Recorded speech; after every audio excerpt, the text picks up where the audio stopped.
o reconhecimento de pessoa no processo penal. Você poderia explicar para a gente do que se trata? Porque é um projeto que o STF, né, já vinha há um tempo já programando isso, e agora Euclides da Cunha, você traz isso para Euclides da Cunha, então como é que é isso? Vamos contar um pouco da história. A ideia é assim, no nosso Código de Processo Penal tem um procedimento para reconhecer uma pessoa. Então, ali tem algumas regras estabelecidas para garantir que que esse procedimento seja o procedimento correto. Né? Tem ali algumas regras. E aí, a gente vem tendo várias pesquisas, 10 anos de pesquisa, da área da psicologia do testemunho, para dizer que vem analisando como é que funciona a memória. Né? Então, a memória, a psicologia do testemunho vem formulando esses estudos para mostrar que a memória não funciona como uma máquina fotográfica. Né? Então, como ela não é uma máquina fotográfica, assim, que tem nitidez, ela não é que nem a gente tirar uma foto. Ela tem falhas, ela tem um procedimento, como ela funciona, a gente tem que levar isso em conta na hora que está fazendo o reconhecimento. Porque se a gente não levar isso em conta, a forma como a gente faz o reconhecimento pode levar a um falso positivo, reconhecer uma pessoa como culpada, sendo que ela é inocente, aumentar a chance, né? Porque a chance da falha sempre vai existir, porque pela falha da memória. Então, a gente tem as condições como o crime acontece, que a gente não pode alterar. Se estava escuro, se não estava, né? Se foi rápido, foi demorado. Isso a gente não tem como alterar. Mas aí, isso vai entrar no sistema de justiça. E aí, como a gente vai fazer esse reconhecimento, né? A pessoa, para ver se a pessoa lembra ou não lembra, se realmente sabe, para a gente ter uma prova mais confiável, é isso que a gente está discutindo hoje. Então, essas pesquisas, são 10 anos de pesquisa, e aí o STF, o STJ, passaram a trazer essas pesquisas para a prática. A dizer, não podemos mais fazer da forma como estamos fazendo. Temos que entender, né, a ciência, as questões evoluíram, né? A gente agora tem um outro conhecimento, a gente não pode ignorar esse conhecimento. A gente tem que passar a fazer diferente. Porque senão, desse jeito, a gente vai trazer injustiça. Então, não dá pra gente... começaram a mostrar, tem muitos casos pipocando, né? Assim, no mundo, nessa área do reconhecimento, mostrando que se a gente, quando não segue o procedimento, quando algumas coisas não são observadas, a gente aumenta demais a chance de ter uma pessoa condenada inocente. E aí, às vezes, né, a gente até... alguém tem sorte, né, que tem ali um vídeo que mostra que a altura não bate, né? Porque, nesses casos de falso reconhecimento, a pessoa que reconheceu, às vezes, acha que é a pessoa mesmo, tem a certeza que é, pela dinâmica. E como é que era colocar essa pessoa? O acusado estava em uma sala, algemado, porque isso já vai evidenciar. Não, talvez ele não, é ele.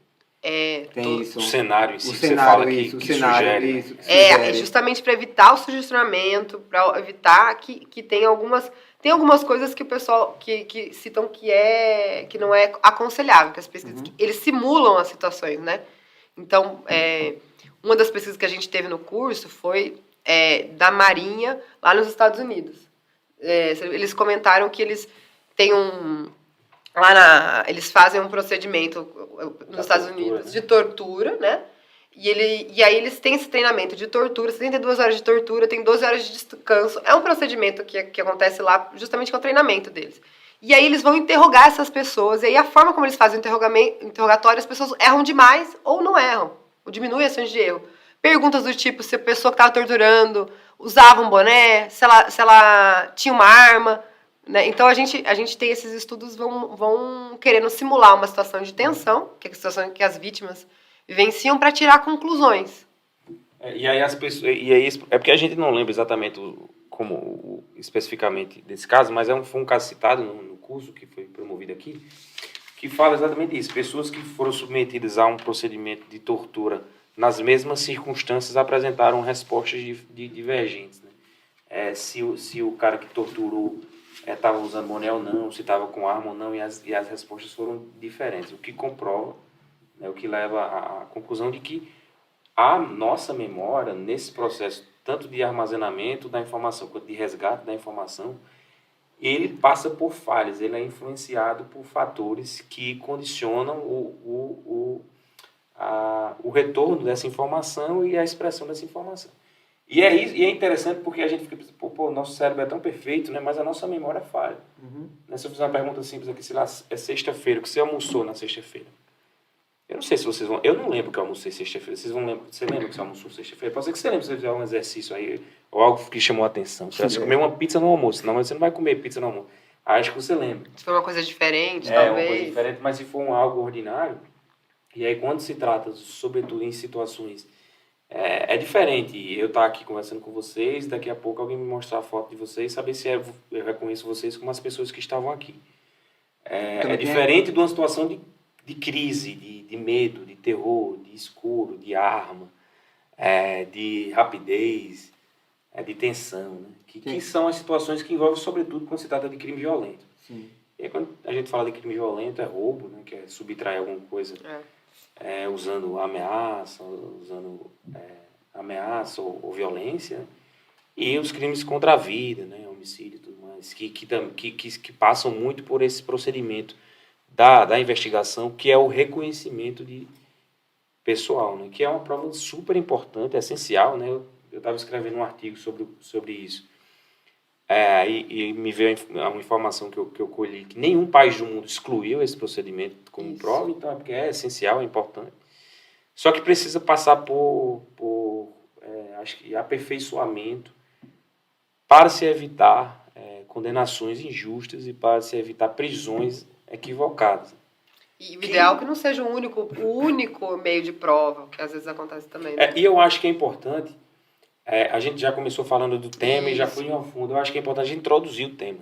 Aí, quando eu falo de introduzir o tema, o que é a prova, né? Então, no processo, existe... eu acho que é importante isso. Então, por exemplo, se teve um fato que está sendo investigado, um roubo, por exemplo. Isso. Então, as instituições serão provocadas. A polícia irá investigar o caso, irá buscar provas, e irá remeter aquela investigação para o Ministério Público. O Ministério Público vai avaliar se denuncia ou não. Aí, denunciando, a pessoa é acusada e é defendida, processada, e no final se tem uma decisão. E aí, o reconhecimento pessoal se atua como um meio de prova. Seria um meio de prova, é um instrumento para se buscar a verificação de um fato, né? Provar é sempre, meio de prova é um instrumento voltado a verificar o passado e tentar trazer para o presente a confirmação ou não daquele fato, que aí se passa necessariamente pelo reconhecimento. Então, vamos saber se a vítima que foi roubada identifica determinado suspeito que foi preso, que foi identificado como sendo o autor ou não daquele crime. E assim, pode parecer simples, né? É simples, chegar, identifico, foi ele. Só que essa simplicidade que gera muitos equívocos e muitos erros, e isso decorre de ciências que atuam juntamente com o direito, que têm identificado isso, que é o que da psicologia, Bianca falou, né? Psicologia do testemunho, ou seja, você tem psicólogos e psiquiatras estudando o cérebro humano e a capacidade de se armazenar informações e de a memória ser utilizada indevidamente. E a própria pessoa, sem ter nenhuma má-fé ou dolo ou má intenção, expressar uma verdade que está na sua memória, mas que não ocorreu de fato. Isso pode parecer, eu não vou falar alguma coisa que não ocorreu. E aí existem vários experimentos, vários dados que têm comprovado isso.